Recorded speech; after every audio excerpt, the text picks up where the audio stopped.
দেখুন নারকলের বড়া বানাবো। আজকে তো আমাদের নিরামিষ খাবো, সংক্রান্তি। এই নারকলগুলোকে কুড়িয়ে নিয়েছি, এতে একটুখানি নুন দেব, একটু চিনি দেব, একটু কাঁচা লঙ্কা কুচি দেব। এটা আমার শাশুড়ি খুব ভালো বানাতেন।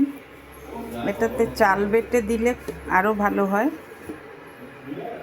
আমি বেসন দিয়েই করছি।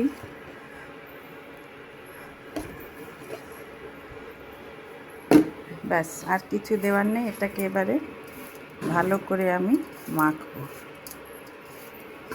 একটুখানি জলের ছিটা দেব, দিয়ে আর মাখবো।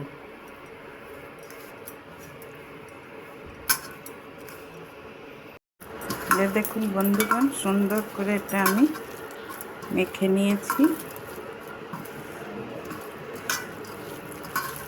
এবার আপনারা যেমন সাইজ দেবেন, তবে এগুলো বেশি মোটা মোটা করলে ভালো হবে না, এগুলো পাতলা পাতলা ছোট ছোট দেখুন এমনি করবেন, খুব ভাল লাগে খেতে।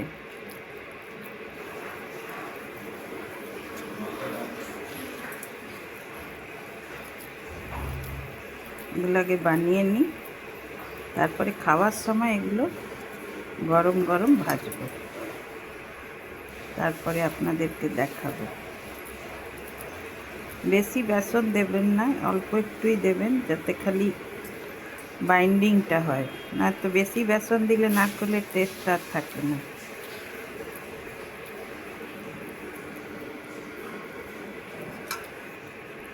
যারা পেঁয়াজ খান তারা এতে একটু পেঁয়াজ কুচিও দিতে পারেন, তবে আমার মনে হয় নারকেলের মধ্যে পেঁয়াজ কুচিটা, আমার শাশুড়ি আসলে কোনো দিন করতেন না পেঁয়াজ দিয়ে। আগেকার যুগের মানুষরা তো নিরামিষ তরকারি মানে নিরামিষ, কোনো কাঁচা তরকারিতে পেঁয়াজ রসুন কেউ দিত না। মাছ মাংসতেই পেঁয়াজ রসুন দেওয়া হতো। ফুলকপির তরকারি বলুন, কাঁঠালের তরকারি বলুন, ধোকার ডালনা, নিরামিষ এত সুন্দর রান্না করতেন মা ঠাকুমারা, যে সে আর বলার নয়। কিন্তু এখন তো সব কিছুই পেঁয়াজ রসুন আদা টমেটো, 12 মাস টমেটো পাওয়া যাচ্ছে, টমেটো দিয়ে রান্না হচ্ছে। আগে তো 12 মাস পাওয়া যেত না, কিন্তু তরকারির কত টেস্ট হতো।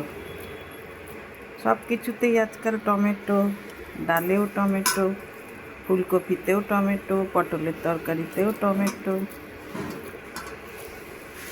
আমরাও দিই, কী করবো, এখনকার ছেলেমেয়েরা অমনিই ভালো খায়। এগুলোকে ভালো করে একটু চিপে চিপে একটু দলাটা বানাবেন।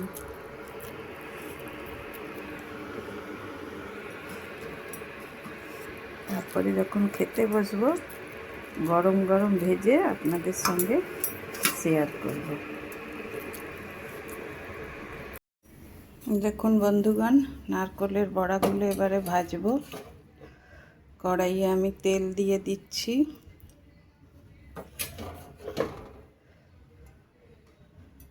তেল দিয়ে দিলাম, আর গ্যাসটা একদম কম করে মানে তেলটা গরম হবে, একটু কম করেই রাখবেন গ্যাসটা, একদম বড়াগুলো একদম খুব বেশি গ্যাস জোর করে দিলে এগুলো উপর থেকে পুড়ে যাবে আর ভেতর থেকে ভাজা হবে না। এগুলোকে সুন্দর করে ভাজতে গেলে দেখুন একটা একটা করে আমি বসিয়ে দেব। গ্যাসটা একদম কম করা আছে, মিডিয়ামেই করা আছে।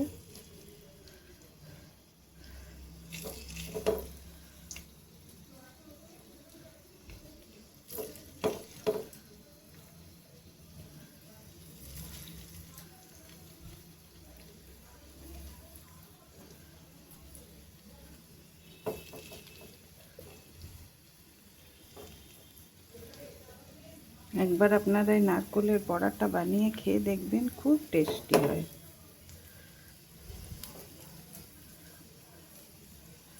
আমাদের তো নারকেল আনলেই আমাদের বড়া, আমার হাজব্যান্ড খুব ভালোবাসে। এগুলো বসালাম, গ্যাসটা একদম কম করা আছে। ধীরে ধীরে এগুলো হোক, একদম মুচমুচে হবে। তারপরে ভাজার পরে আপনাদের দেখাচ্ছি কেমন হলো। দেখুন বন্ধুগণ, বড়াগুলো আমার ভাজা ভাজা হয়ে গেছে, একটু লাল লাল একটু পোড়া পোড়া করেই করেছি।